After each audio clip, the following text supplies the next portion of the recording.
era, claro, mucha cercanía con los animales, mucha libertad en ese campo y siento que uno le toma al estar y convivir a los animales muy personal y especial.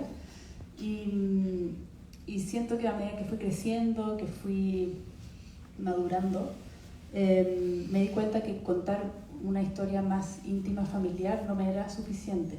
Sentí que lo que estaba pasando con como atrocidades en nuestro país y también en otros países, como sentí que se amplió, se amplificó como mi oído y dije como esto es mucho más importante que contar algo personal.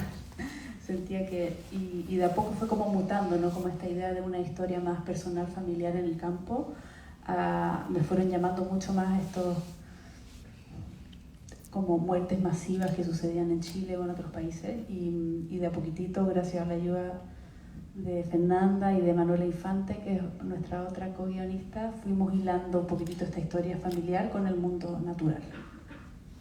Fernanda, ¿cómo ha sido para ti? Eres una artista reconocida, con gran trayectoria como actriz, meterte en el mundo de la escritura, del guión. Entiendo que en Sundance, en el festival donde se estrenó esta película, ustedes hicieron un laboratorio y ahí se trabajó mucho más el guión. Cuéntanos cómo fue el proceso, cómo te fuiste metiendo en esta temática de fluir la pluma y escribir un guión. Primero también gracias por quedarse a conversar con nosotros y venir a ver la peli, muchas gracias. Bueno, yo me integré al equipo justo después de ese laboratorio Sundance. Lástima, porque lo que quería ver hasta ahí. Pero para mí siempre, o sea, como artista, los actores hay una cosa muy fome de ser actor, que es que tenés que esperar que te llamen a trabajar, básicamente. Y eso es súper fome. Y como artista es súper necesario mantener como la llama creativa despierta, sea como sea. Y esto, si es que hay algún actor en la sala, como por favor, como un gran consejo, como no quedarse esperando y realmente activar de alguna manera la creatividad. Y yo necesitaba y sentía que quería explorar, sacar mi voz como artista, no solamente como una intérprete. Y empecé a escribir 2 guiones antes de este, pero que la verdad los terminaba y los guardaba en un mueble y no se los mostraba a muchas personas. Pero la Fran fue lo suficientemente generosa de invitarme a trabajar con ella. Yo leí una versión súper vieja del guión, súper antigua, más como en pañales, y me fascinó. O sea, tenía todo esto, toda esta esencia ya estaba presente y lo sentí súper personal, conecté muy profundamente y la dinámica colaborativa fue súper orgánica. Se fue dando normalmente y yo entraba también como en mi rol como actriz. Nosotros los actores leemos al año muchos guiones, entonces también la estructura y todo eso estaba en mí, y después estudiamos también, nos metimos un montón de cursos de guión y todo, pero claro, como que estaba esa necesidad mía de entrar por el otro lado. Parece que esto de la magia también influyó en el vínculo con Leonor Varela, ¿no? Cuando tú le mandaste el guión, ella tuvo como un déjà vu de que ya lo había leído antes y como que Sí. esta historia ya la sabía. Y tú, ¿ya? ¿Cómo fue eso? Cuéntanos un poco más. Sí, fue muy raro, muy entretenido también porque yo no la conocía, nunca había hablado con ella y obviamente viviendo en Estados Unidos, fuera de Chile, yo como un poco tímida. Y claro, conversamos por primera vez por Skype antes del Zoom, pre-pandemia total. Y me dijo gracias por mandarme el guión, pero yo ya lo conocía, tú me lo habías mandado hace unos años, así como súper segura. Y yo le dije, no, imposible, no, yo no tenía ni tu mail, nunca habíamos hablado. ¿Cachai? Y me dice, no, por favor, o sea, como yo lo había leído, ¿cachai? Y ella como un guión que uno lee 2 veces. Entonces, yo fue como chuta, y estaba en el computador, me metí a mi mail y puse como Leonor Varela así en el buscador y no tenía, y como que me hizo dudar hasta, porque ella estaba tan segura y claro, después nos cagamos de la risa, me dijo, qué increíble, que yo sentía que ella lo conocía, que conocía la historia, nos hicimos muy amigas durante los ejercicios que hicimos de escenas, y claro, y luego entró, o sea, fue parte del cast antes de terminar los guiones, entonces con la Fer también agarramos un poquitito de la Leonor, también un poco de Mía, que ambas se acoplaron 3 años antes de que hiciéramos la película. Entonces tuvieron los personajes en su cuerpo mucho tiempo. Cuéntanos un poquito, Fernanda, de esto de los vínculos, más allá de la muerte, particularmente en la relación madre-hija, y cómo vuelve Magdalena para recuperar o para rehilvanar o para enfrentar una situación familiar. ¿Esa idea estaba desde el principio? ¿Cómo la fueron desarrollando? O sea, en términos intergeneracionales. Cuéntanos un poquito más de aquello. Sí, cuando Magdalena ya existía en el guión, en algún momento era un hombre, ¿no? También. No, en el corto. No, perdón, no, me confundí. Siempre era la mujer, pero era otra historia, no existía una hija, eran hombres, eran hijos.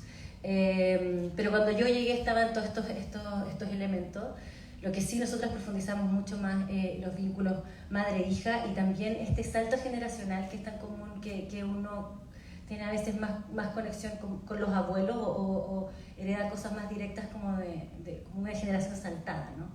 Para nosotros era súper importante también cómo esta mujer que le toca vivir algo tan traumático, siendo tan niña como perder a su mamá y verlas tomar la decisión de acabar con su vida, se cierra, la niega completamente, se vuelve una mujer súper masculina y que va a la acción y todo mente, cero conexión como con nada extra, y ni siquiera con su mundo emocional, y tiene una hija trans totalmente conectada con su ser y le toca lidiar, primero desde la hija, poder abrir su corazón y luego obligada porque tiene que reencontrarse con la madre y con sus traumas hasta que termina siendo capaz de ver a su hija.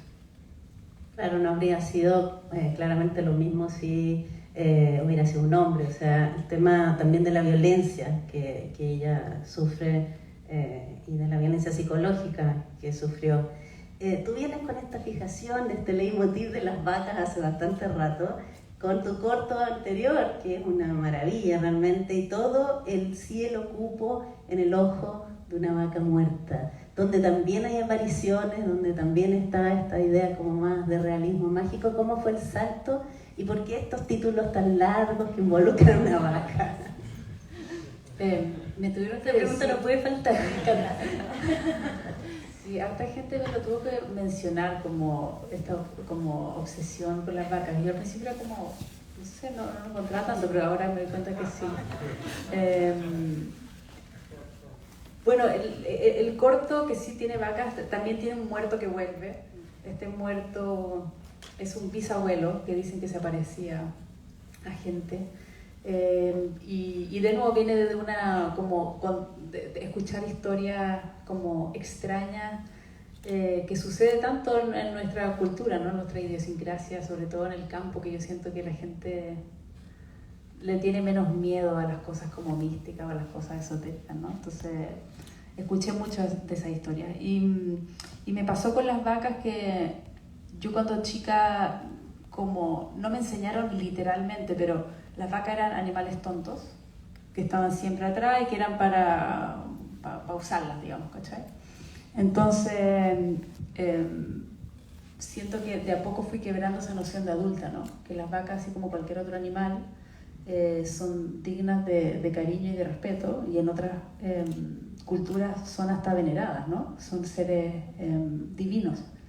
Entonces a poco fuimos como integrando esta idea de este animal tan noble, tan abundante, que nos entrega tantas cosas, y con como nuestra historia como mujeres, como tratadas de ciudadanas de segunda clase, ¿no? Como siempre atrás, no pueden votar hasta tal año, entonces como que se fuese vinculando este animal con las mujeres humanas y de a poco con la película también quisimos mostrar este como ecosistema donde ni un ser es superior que otro, ¿no? Entonces como las vacas tienen también su paso por este mundo y es igual tiene el mismo valor que el nuestro, ¿no? Y con respecto al título, los dos llegaron. O sea, no, como que no lo pensé mucho, digamos, como había empezado el guión del corto, por ejemplo, y tenía estos elementos, este fantasma y esta vaca muerta, y de repente escribí ese título y dije, ya, aquí quedó. No le di así como una segunda vuelta, y con el largo pasó lo mismo, como yo siento que me gusta igual de repente como lo lúdico y de agarrar algo que llegue sin cuestionarlo mucho, sin juzgarlo mucho y decir ya, esto es un elemento más como otro personaje, el título. Y de hecho, después de que me llegó el título de la vaca que cantó, las vacas cantaron, porque antes no cantaban. Hermosa esa escena nocturna donde justamente las vacas entregan un mensaje hacia el futuro de preservación. Y en el caso de los laboratorios en Sundance, ¿cómo fue cambiando a lo mejor o evolucionando el guión? No tuviste que corregir el nombre, más podrían haberte dicho acortar un poco el título, pero ¿qué cambió a lo mejor en ese proceso? Ustedes han trabajado en la película por 4 años. No sé si hay algo que a lo mejor cambió a propósito de ese laboratorio. Mucho cambió. O sea, como dijo la Fer, los personajes ya estaban, pero te inventas, así como volviendo atrás, la muerta hablaba, por ejemplo. Magdalena hablaba en ediciones anteriores. En algún minuto partíamos no con los peces, partíamos de otra forma, como Primero eran las vacas que cantaban, de hecho. Claro, como, y ahí uno va de a poquitito hilando. Es que yo creo que nunca fue mi intención empezar esto como con la estructura ya predeterminada hay muchas personas que piensan, por ejemplo, ya, quiero hacer una película de esta temática, o una película que al personaje le pasa esto, o que vive esto, y esto no era así, llegaban estas imágenes y ya cómo las hilamos, cómo le damos coherencia. Pero sí, fueron hartos años y también, bueno, la Fer es como súper humilde en su lado de guionista, pero a mí me faltaba mucho la dimensión psicológica y emocional. Yo de repente como que pasaba esto y la Fer llegaba un poco a cuestionar como por qué ella haría eso. Si ¿qué cosas, por ejemplo? ¿Qué cosas te parecieron raras? No, Magdalena, es que cambió un montón. Nosotros trabajamos el guión juntas 3 años. Entonces, imagínense la cantidad de versiones que tuvimos. Pero claro, sobre todo era el temas psicológicos, de relaciones, motivaciones de personaje. De hecho, en un momento Tomás no era una chica trans. También se fue como modificando eso en el camino. Y también yo tengo que decirlo, como que ser una cineasta como Ana Fran, hay que ser muy valiente, porque en todo el recorrido para conseguir el financiamiento, para sacar una película como esta, hay un montón de voces, sobre todo, y esto no es masculinas, los hombres, pero sobre todo masculinas, como como una escuela antigua, que era como, ¿no? ¿Qué películas están contando? Que esto que las vacas canten, o sea, están locas, y el final, o sea, los productores no podían con el final de Magdalena caminando por el desierto, era como, ¿por qué? No. Y la Fran ahí estaba súper consecuente y súper tranquila con que no te voy a explicar por qué, pero simplemente siento que esto tiene que estar, y cositas así que claro, como que yo metía la cuchara como para tratar de que eso que había llegado tan claramente a ser parte del guión tuviese todo un sentido detrás también. Harta resistencia. Oye, y en el caso de Magdalena, a mí me hace ruido por qué no habla.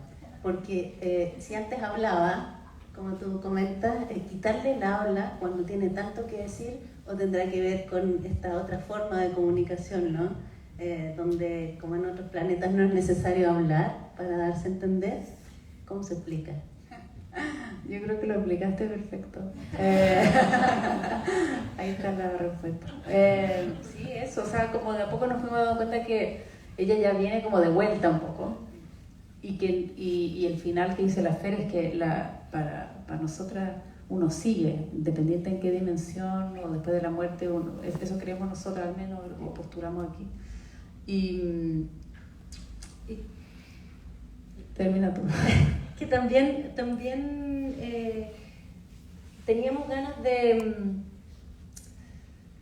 a ver, ¿cómo decirlo? No es perdonar, pero no juzgar ni castigar tanto el tema del suicidio también. Plantear el tema de la salud mental, por supuesto, y que ojalá se instale para poder conversarlo, pero esta era una mujer que no podía vivir feliz en esta vida, no tenía libertad desde muchos aspectos, y no queríamos que le tuvieran que pedir explicaciones también. Ella tuviese que dar explicaciones de por qué lo hizo, o pedir perdón, o pedir permiso, como que de repente dijimos, le fuimos sacando porque, claro, ella ya viene de otro estado. Exacto. Ella viene a disfrutar la vida, a gozar esta segunda oportunidad, y no quiere volver como a los rollos del pasado, no quiere quedarse en eso.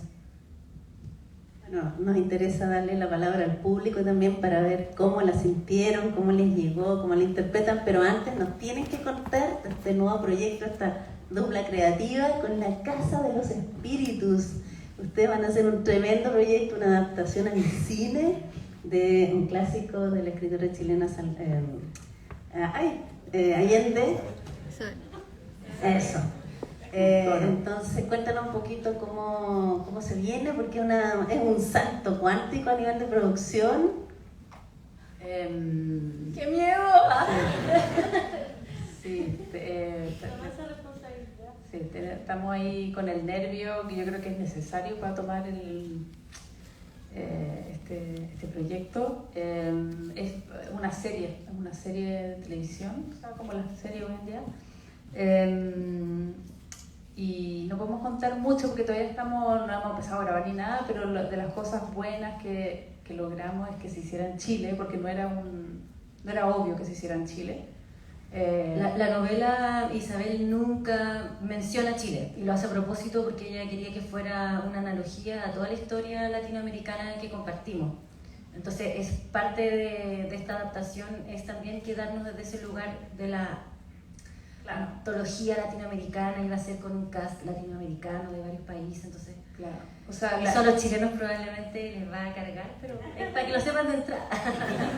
No, pero como recalcar en la novela, claro, se mantiene la idiosincrasia chilena, salen personajes inspirados, ocurre el golpe, como todas las cosas son que nosotros como historia del país vivimos, pero ella no nombra, no dice Chile, no dice Santiago, no dice Allende, no dice Víctor Jara, sino que y eso, como la idea es mantener la idiosincrasia chilena, pero que también amplifique un poquitito la mirada a una historia compartida, como dice la Fer, con otros países latinos.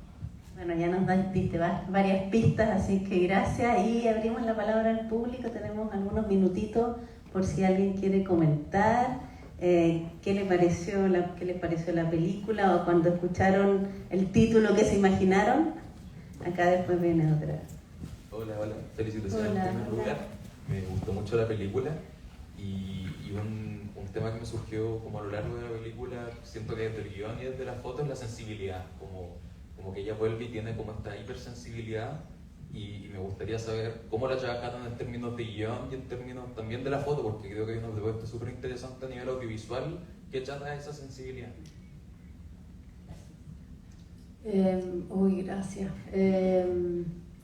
Yo creo que aquí hay actos como personas hipersensibles. Yo creo que queríamos tratar de transmitir eso, no solo a través de personajes que son hipersensibles como Tomás, como Magdalena, por ejemplo, que dice nombre, pero entonces en el guión era muy detallado, por ejemplo, ella que no habla, por ejemplo, pero ella come esa fruta y le chorrea por aquí, éramos muy descriptivas en las sensaciones, para que se pudiera permear. Yo siento que igual hay mucho que no queda, ¿no? Mucho en el como reino de lo invisible, incluso en el cine, ¿no? Que se conversa y uno habla de la psicología con la actriz y el actor. Pero teníamos desde la primera escena, como teníamos la descripción del sonido de las hormigas, por ejemplo, de cómo caminaban. Entonces nos dimos el mundo sonoro que sentimos que ayuda mucho a la percepción y a entrar en estos momentos que no tienen que ser literales. Era mucha descripción, y yo creo que igual, claro, como somos súper sensibles, entonces también de repente eso se queda, ¿no? Se queda en la pantalla o se queda en una pintura, si es que uno es pintor o pintora. Y nuestra directora de arte, Bernardita Baeza, y director de foto y sus equipos, son personas también súper sensibles. Inti Briones es un hombre súper conectado con su lado femenino, ¿cachai? Entonces también es muy delicado con la cámara, era muy delicado el observar lo que estaba observando. Entonces también ahí como decir que esta película, yo espero que se refleje el espíritu como colaborativo. Hay mucha gente detrás, de muchos talentos de distintas personas y ojos de distintas personas y dedicación de distintas personas. También esta sensación como en el paso de la vida y la muerte, como que hay una sensación de que en ese umbral está aún más abierto, más sensible, más expuesto. Entonces, bueno, Inti Briones, un tremendo director de fotografía chileno-peruano que ha colaborado con muchos directores y directoras. Bueno, y en este libro ustedes van a poder encontrar detalles del guión original. ¿Puedes contarnos un poquito? Porque a los que se quedaron les tenemos una sorpresa, pero cuéntanos un poquito qué vamos a encontrar acá. Esto fue, bueno, las ediciones de la UC hicieron este libro. La primera, en su primera versión está nuestro guión y está el guión de Lelio, el de La Sagrada Familia y el de Gloria, de Sebastián Lelio, sí. Sacaron estos dos libritos en la primera pasada. Y esta idea de mostrar un material que es súper crudo, o sea, el guión de producción, normalmente los guiones que están al alcance del público son transcripciones de las películas, pero es muy raro que logren ver como el guión original de producción. Y eso hizo la Católica y es súper interesante. El guión se mantiene vivo hasta la sala de edición, ya en el set con el equipo y los actores lo complementan, se modifica. Ahí yo como guionista también estaba en los días de rodaje como viendo si era necesario mantener algunos bits pero ir cambiando diálogo, todo el rato modificándose, y luego la sala de edición vuelve como una reescritura del guión. Entonces aquí está la esencia de cómo partimos, o sea, del punto de partida de la peli. Entonces es súper interesante para los que les interesa como entender cómo funciona más o menos leerse guiones originales. Sí, nos queda muy poquito tiempo. Aquí había una pregunta, ¿no? Antes de decirle los nombres de los ganadores que se van a llevar el libro. Así que después de ella, y con eso vamos finalizando. Hola, muchas gracias por la instancia. Quiero saber cómo fue el trabajo que hicieron en rodaje y post-rodaje sonoro. He visto muy pocas películas chilenas que tengan como tanto contexto sonoro y quedé al principio muy como descolocada con eso y después fue como muy rígido. Y si siempre lo pensaste así o fue como un recurso que lo pensaste después, eso. Y también tengo mucha curiosidad de cómo grabaron la escena bajo el agua y cómo bailaron las vacas, cómo hicieron que eso pasara también. Eso, gracias.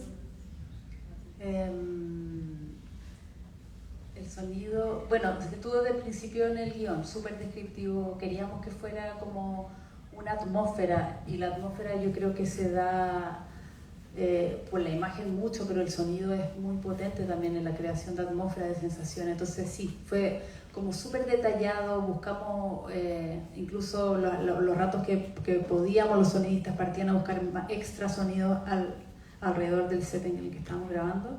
Y luego hicimos la post de sonido y toda la post en verdad en Francia. La película tiene muchos países coproductores, gracias a lo cual pudimos hacerla. Entonces allá también, o sea, ya había mucho sonido en rodaje y luego yo no tenía así como una lista, pero sí muy clara de que cada escena estuviese viva desde su dimensión sonora. Entonces también como darle, por ejemplo, como a seres inanimados un sonido también, porque como que tengan vida, ¿no? Entonces sí, fue un trabajo como arduo, fue para mí súper interesante, que yo siento que mi dimensión sonora y musical es la que menos sé, lo que menos entiendo y me gusta aprender. Y entonces sí, fue todo muy buscado y como ya más, o al menos explorar mucho. La música también fue también una exploración con un músico. Después que venía a la cena bajo el agua, la hicimos en una piscina temperada en Valdivia. Nos dijeron que era imposible hacerle una piscina porque era muy bajita, la verdad, y no podíamos pagar otra, y al final ahí con la edición uno siente que hay una gran profundidad, pero en el fondo eran distintos planos que las actrices ahí iban ahí, y ellas tuvieron que ensayar un día antes, por ejemplo, por suerte ambas, bueno, son roles súper demandantes físicamente, ¿no? Aparte de lo emocional, las dos como que pasan por muchas emociones, pero físicamente estaban ahí afuera en el bosque, corriendo para acá, para allá, y esto bajo el agua era súper complejo. Entonces tenían que practicar con unos buzos que les ponían aire y después le sacan el aire, la cámara ahí. Era todo un baile con el equipo, que también fue súper interesante para mí aprender. Y yo también, o sea, mucho mérito a ambas actrices, o sea, como no es fácil actuar bajo el agua, que está ahí quizá a una temperatura que no tan cómoda, porque tampoco era tan temperada. Y eso iba a decir yo, temperadita. Nos dijeron una cosa y el agua estaba un poco más fría. Por suerte las dos sabían bucear, así que eso fue súper útil. Y las vacas, ¿cómo trabajamos en general? Bueno, nosotros trabajamos con efectos especiales digitales, en el set cosas verdaderas y cosas como 3D, digamos. Entonces era una mezcla con los animales de todo un poco. Entonces, por ejemplo, las vacas que aparecen muertas todas, es una sola vaca viva, que está respirando, que está sedada, estábamos con 2 veterinarios, la vaquita tenía un medicamento en la que están acostumbradas en esa lechería. Sale ahí en la película, ¿no? Esa vaquita estuvo estresada un rato, pero estuvo perfecto después, no tiene secuelas psicológicas ni físicas ni nada, fueron como 20 minutos. Y el resto era digital, era falso. Entonces ahí era un poco un baile, ¿no? Como nuestra idea, para mí era un poco paradójico hacer una película donde igual yo ponga animales que están no ahí voluntariamente, ¿cachai? Los animales no tienen voz para decir sí quiero estar en tu película. Entonces eso fue para mí personalmente lo más como duro, como de no...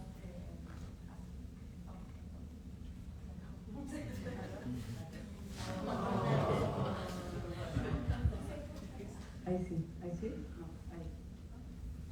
Hola, ahí sí. Ahí está. Más fuerte. Pero eso, entonces tratamos de pasarlas por lo menos estrés posible. Entonces, un par de tomas, si no estaba perfecto, no importa, ya está. Entonces, también el equipo entero estaba muy a disposición era para nosotros tratar a los animales igual que como tratábamos a nuestros colegas humanos. O sea, las vaquitas se trataban igual que las actrices humanas.